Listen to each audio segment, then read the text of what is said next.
संधि के बारे में आज हम जानने वाले हैं। संधि के 3 प्रकार होते हैं, स्वर संधि, व्यंजन संधि, विसर्ग संधि। इन तीनों के बारे में मैं आज आपको बताने वाली हूँ। हिंदी ग्रामर में ये हिंदी ग्रामर सभी बच्चों के लिए इम्पॉर्टेंट है, महाराष्ट्र एसएससी बोर्ड स्टूडेंट्स के लिए भी इम्पॉर्टेंट है।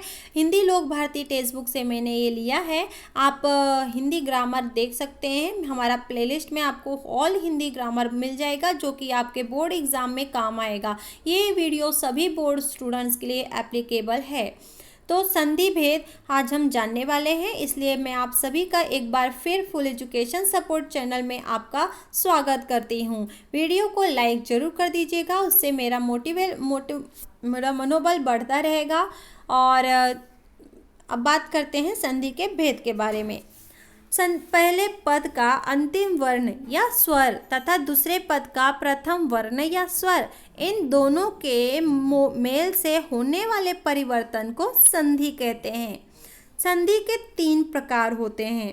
संधि के 3 प्रकार होते हैं, जैसे कि मैंने पहले बताया था, स्वर संधि, व्यंजन संधि और विसर्ग संधि। स्वर संधि के कितने प्रकार होते हैं? तो स्वर संधि के 5 प्रकार होते हैं। पहला है दीर्घ संधि, दूसरा है गुण संधि, तीसरा है वृद्धि संधि, चौथा है यण संधि और पांचवा है अयादि संधि। व्यंजन संधि है दूसरा, और संधि के प्रकार में फिर व्यंजन संधि एंड फिर विसर्ग संधि। तो स्वर संधि 5 प्रकार के होते हैं। अब मैं आपको बताने वाली हूँ स्वर संधि के बारे में। स्वर संधि का मीनिंग बता देती हूँ। 2 स्वरों के मेल से जो संधि होती है उसे स्वर संधि कहते हैं। जैसे कि पुस्तक आलय, तो क्या बन गया? पुस्तकालय। इस एग्जाम्पल में अ प्लस आ दोनों स्वरों को क्या किया है? ऐड किया है। ओके, तो ऐसे टाइप का अगर कुछ मिलता है तो आप समझ जाओ ये स्वर संधि है। स्वर संधि के 5 टाइप होते हैं, जैसे कि मैंने पहले बताया। दीर्घ संधि के बारे में बताती हूँ। यदि प्रथम शब्द के अंत में स्वर हो और दूसरे शब्द के आरंभ में भी उसी के समान स्वर हो तो उससे उन दोनों के स्थान पर दीर्घ स्वर उत्पन्न हो जाता है, उसे हम दीर्घ संधि कहते हैं। स्वर तो आपको पता होंगे ना, अ आ ई उ ए आई ओ औ अम आहा, ये सारे क्या हैं? स्वर हैं। तो यहाँ पे आपको दीर्घ संधि के बारे में बताया जा रहा है। तो पहले यहाँ पे क्या बोला है कि परमार्थ। अब परमार्थ में देखो, परम प्लस अर्थ परमार्थ हो गया। यहाँ पे परम लास्ट में आ रहा है ना, आ रहा है लास्ट में आपको परम में देखो लास्ट आपका स्वर क्या निकल रहा है? अर्थ, वापस शब्द निकला। तो जो निकल रहे हैं ये आपके स्वर हैं, और ये दोनों स्वर जब होते हैं सेम स्वर तो आप उसे इस दीर्घ संधि बोलेंगे। जैसे कि परमार्थ, तो परम प्लस अर्थ करेंगे तो परमार्थ होगा। पुस्तक प्लस अर्थी करेंगे तो पुस्तकार्थी होगा। एक और एग्जाम्पल मैं आपको बताती हूँ। ये जो स्वर हैं आपको मैं पहले बता देती हूँ, जो हमारे स्वर हैं अ आ ई उ ए आई ओ औ अम आहा, तो ये स्वरों को आपको यूज़ करना है और दीर्घ स्वर बनाना है। तो यहाँ पे जैसे कि पुस्तक और प्लस आलय करेंगे तो क्या बन गया? पुस्तकालय। परम प्लस आत्मा करेंगे तो परमात्मा। रत्न प्लस आकार करेंगे तो रत्नाकार। अब यहाँ पे अगर आप ऑब्जर्व करेंगे तो स्वर क्या निकल रहे हैं? अ और आ ही निकल रहे हैं। जैसे कि पुस्तक, पुस्तक, अ आया, आलय, आ, तो इस तरीके से अ और प्लस आ को जोड़ा तो आ बना। इसी तरीके से आपको दीर्घ संधि मिलेंगे। ओके, तो ऐसे ही आप विद्या प्लस अर्थी तो विद्यार्थी, सेवा प्लस अर्थ तो सेवार्थ, इच्छा प्लस अनुसार तो इच्छानुसार, इस तरीके से आप बता सकते हैं। ऐसे बहुत सारे हैं, आप बना सकते हैं। जैसे कि अभि प्लस इष्ट अभिष्ट, कवि प्लस इंद्र कविंद्र, रवि प्लस इंद्र रविंद्र, हरि प्लस ईश हरीश, कवि प्लस ईश कविश, मही प्लस इंद्र महेंद्र। ऐसे बहुत एग्जाम्पल हैं। जैसे कि नदी प्लस ईश नदीश, जानकी प्लस ईश जानकीश, ऊ प्लस ऊ वधु प्लस उ वधुत्सव, एंड भू प्लस ऊर्ध्व तो भूर्धव। तो इस तरीके के आप देख सकते हैं कि ये थे हमने बात की दीर्घ संधि के बारे में। दीर्घ संधि का इन सिंपल मीनिंग क्या, यदि प्रथम शब्द के अंत में स्वर हो और दूसरे शब्द के आरंभ में, मतलब फर्स्ट वर्ड में क्या होना चाहिए, आपका स्वर, पहला शब्द जो भी आप बोलेंगे उसमें स्वर आपका निकलना चाहिए, और जब जो दूसरा वर्ड है उसमें स्टार्टिंग में ही स्वर निकलना चाहिए। अगर ऐसा होता है तो उन दोनों को मिला के आपका क्या बन जाएगा, दीर्घ संधि बन जाएगा। इन सिंपल, जैसे कि परमार्थ, तो परम प्लस अर्थ तो क्या हो गया, परमार्थ। गुण संधि के बारे में बात करते हैं। जब अ या आ के बाद ई या ई, उ या उ अथवा रू आता है तो दोनों मिलकर ए, ओ अथवा अर हो जाते हैं, यह गुण संधि कहलाती है। इसे हम क्या बोलते हैं, गुण संधि बोलते हैं। एग्जाम्पल में अगर मैं बताऊं, देव प्लस इंद्र करेंगे तो देवेंद्र होगा, तो यहाँ पे अ प्लस ई किया तो ए बना देवेंद्र।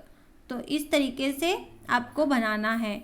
जैसे कि सुर प्लस ईश, अब यहाँ पे देखो सूर, अ आया लास्ट में, ईश ई आया सेकेंड वर्ड में, फर्स्ट में ही आ गया ई, तो अ प्लस ई किया तो क्या बन गया, सुरेश। ए आया तो ये इस तरीके का। एक वृद्धि संधि होती है जिसे जब अ या आ के बाद ए या अथवा आई आता है तब दोनों के स्थान पर आई, और जब ओ अथवा औ आए तब दोनों स्थानों में औ की वृद्धि हो जाती है। इस क्रिया को वृद्धि संधि कहते हैं। जैसे कि परम औषध, परम प्लस औषध दोनों को ऐड करो तो क्या बनेगा, परमौष। ओके, और भी मैं अगर आपको बताऊं तो जैसे कि तद प्लस एव तो तदेव। यण संधि, यण संधि किसे कहते हैं, ई छोटा ई बड़ा ई, छोटा ऊ बड़ा ऊ तथा ऋषिका के बाद आसमान स्वर का मेल होने पर यण संधि बनती। जैसे कि ई प्लस अ करेंगे तो यह बनेगा। जैसे कि यदि आप, अपि, यदि अपि, यद्यपि, यद्यपि अगर पढ़ना हो तो कैसे पढ़ेंगे, यदि प्लस अपि तो यद्यपि होगा। इति प्लस आदि करेंगे तो इत्यादि, प्रति प्लस उत्तर करेंगे तो प्रत्युत्तर, नि प्लस ऊन करेंगे तो न्यून, प्रति प्लस एक करेंगे तो प्रत्येक, नदी प्लस अर्पण करेंगे तो नद्यर्पण, एक्सेट्रा। अयादि संधि, अयादि संधि के बारे में जानते हैं। जब ए के बाद अ आए तो अ बन जाता है, आए के बाद अ आए तो आय बन जाता है, और ई आए तो आई बन जाता है। ओ के बाद अ आए तो औ बन जाता है, और ई आए तो अवि बन जाता है।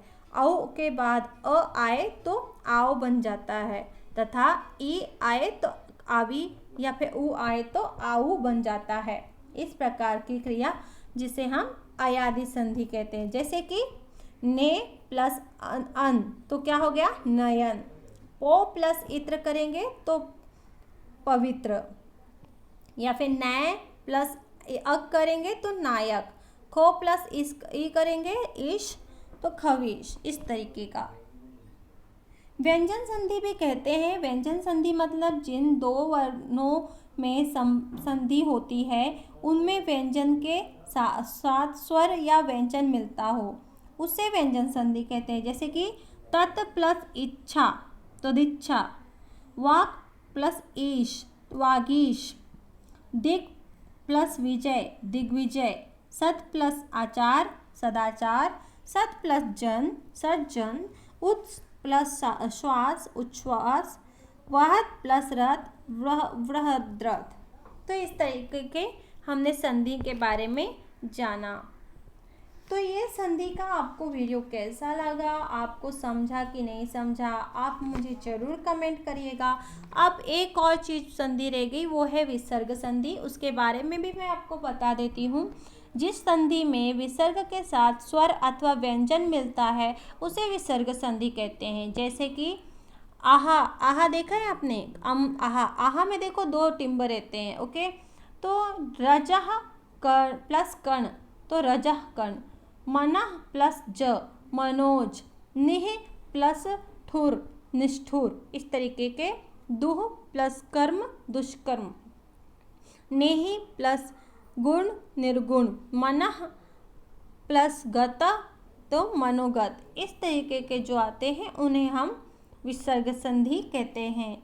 आशा करती हूँ कि आपको संधि भेद के बारे में जानकारी अच्छी लगी होगी। प्लीज़ शेयर करिएगा। Thank you so much for watching this video.